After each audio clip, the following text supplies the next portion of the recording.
I have obviously gone back into like a place where my anxiety is so bad. That was the first time I'd openly spoke about my mental health so like brutally on Instagram. And it does start to play on your head what's bad about you and what's so good about them. And I think it's just changing the aspirations, not aspiring to be like someone or look like someone. It feels like a lot is focused on weight and shape. Yeah, they're alright. Yeah. Do you want more? I'll critique myself, so we'll just not look at them. Small progress is still progress, and wow, I'm feeling so proud of my upper body right now. I literally hate reading that. I probably look the same, but to me, I look different, and it is part of my body dysmorphia. You literally are being so strong. You should be proud of yourself. Thank you. I am Nicole and I am 22 and I am a full-time marketing assistant, and on the side of that I also have an Instagram account which started around fitness and it's now about mental health. I'm meeting Tali. She is a friend that I met through Instagram, so I'm picking her up from the train station and we're going to go shopping. I don't know who spoke to who first. I think we just started engaging on each other's posts and then like replying to stories. Yeah. And then me and Zoe had that meetup. Yeah. And you messaged me and you're like, I really want to come, but I'm really, really nervous. And I was like, please just come. That year in particular, I suffered a lot with my anxiety, so it stopped me doing things like that, social things. Although I was really comfortable meeting people on Instagram, I found it really hard actually meeting them. Yeah. And I think that's why we were really lucky. We are like really good friends. Yeah. We have a group chat. Anytime anyone's having a meltdown, it goes in that group in chat. that group chat. Guys, I'm struggling today. Yeah. Or like, and we've got each other's back, haven't we? And like, that would have never happened if it wasn't for Instagram. Exactly. So.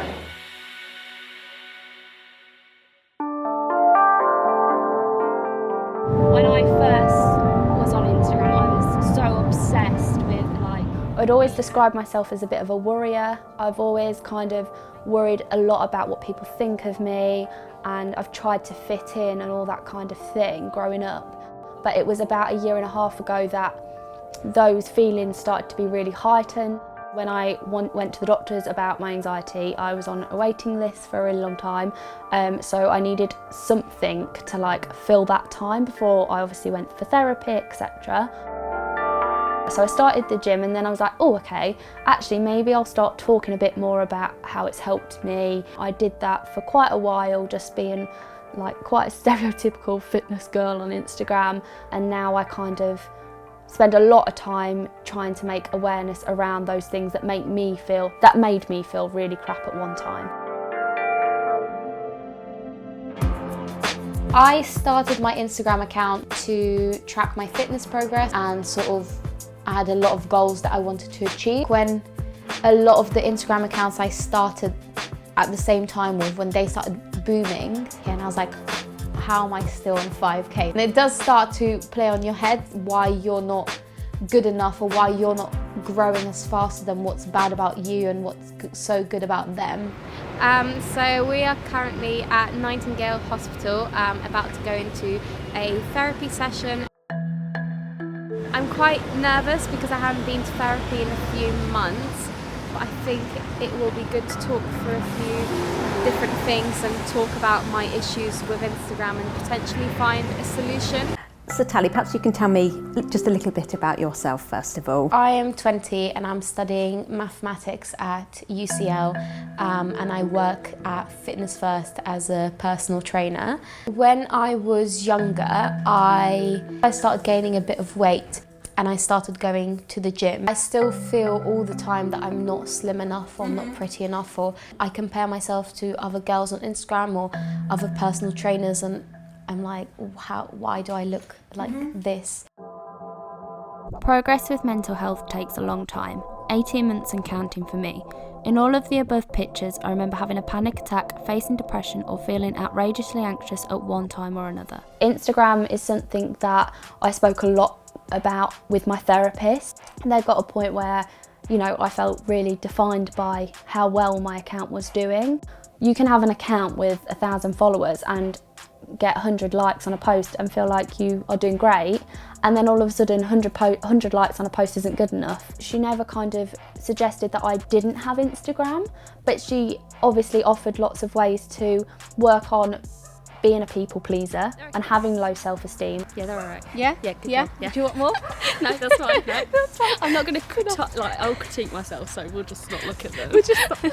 I could look like the most put together person yet still be struggling silently. She's really hard on herself. She looks in the mirror and what she sees is not what in the real life. She sees herself like more cool. Really Overweight, which is not the case. With my eating, it took a long time for me to actually admit, yes, I have a problem. Yeah. I didn't want mum to worry, so I kind of just said, oh yeah, everything's fine. The Christmas period is always really, really hard for me because of all the food, and I just feel less confident in myself. And nothing's changed. I probably haven't lost any progress, and I probably look the same, but to me, I look different, and it is part of my body dysmorphia. And I was finding that a lot of the posts around this time on Instagram were like, people sort of, oh look, I ate loads of mince pies, but here you go, I still have abs. And it's like, that is really, really toxic. It feels like a lot is focused on weight and shape. And I wonder how helpful that is for you. There are periods of time where I actually don't care what I look like, and I just train how I want to train, but it is really difficult because I feel like subconsciously I always go back to training for a certain look. Kind of in the midst of my fitness account, when it was very much fitness, I would look in the mirror all the time to check for progress.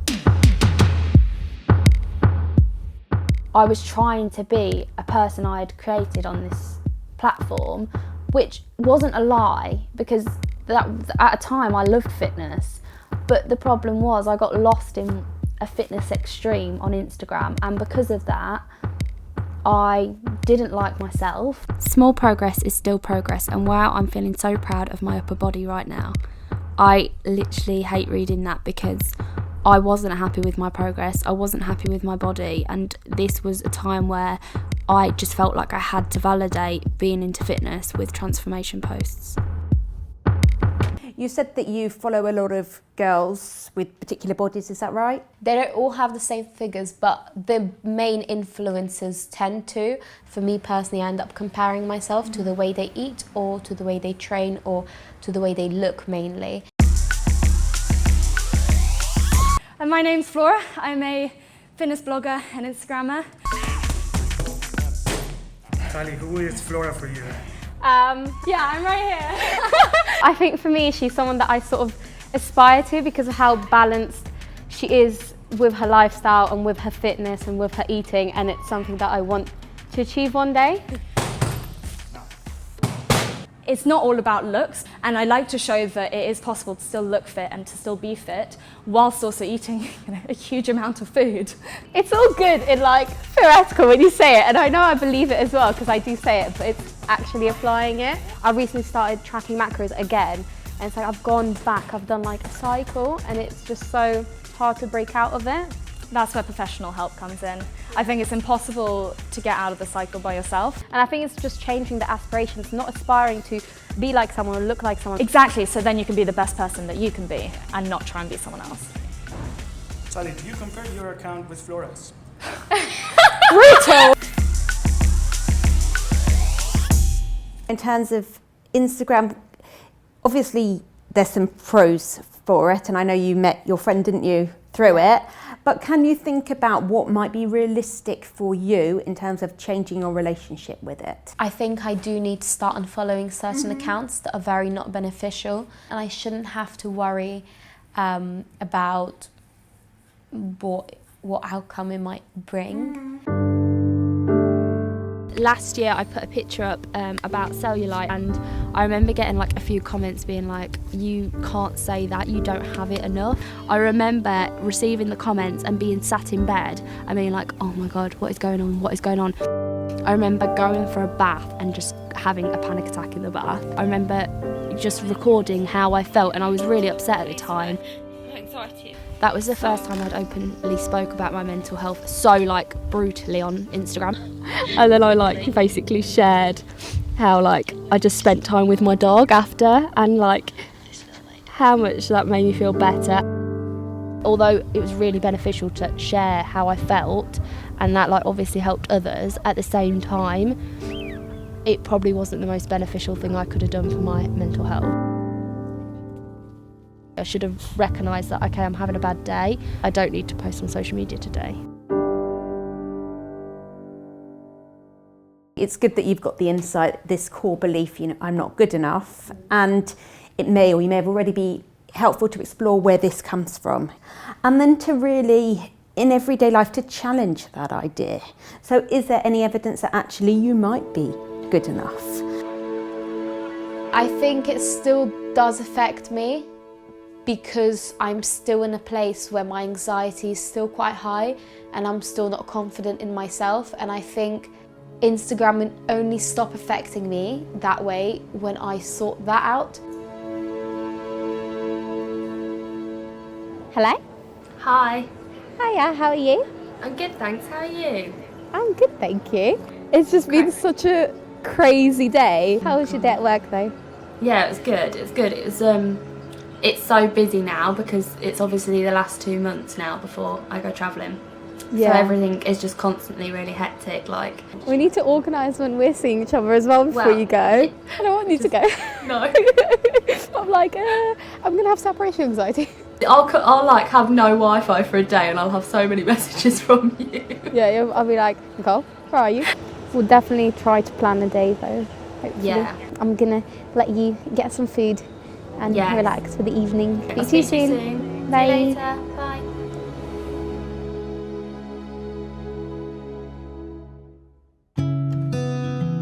We've spoken quite a lot about Instagram, haven't we? I feel like I've got to the point where I'm just kind of at the end of it. So I feel like with me, I'm always up and down with it, but I think I've come to realise that it's just not right for me. I feel like I do end up just comparing myself way too much. 2018, you put so much pressure on yourself. Yeah.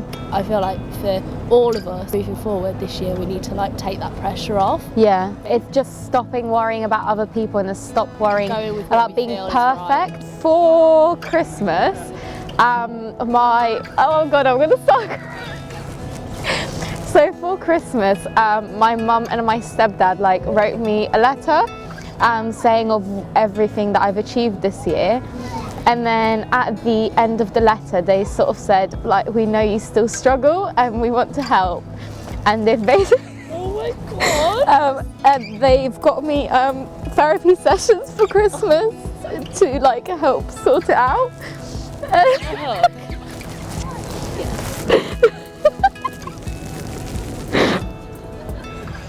You literally are being so strong. You should be proud of yourself. Thank you.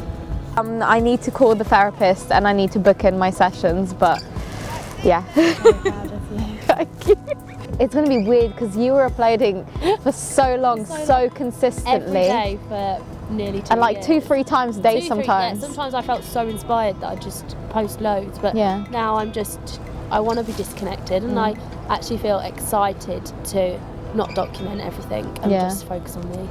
I love Instagram for all it's helped me with, my confidence, meeting new people who I love so much, chatting to people about mental health, exciting opportunities and much more. But one thing that really stopped my total enjoyment was letting this place determine my worth, and I refuse to do it anymore.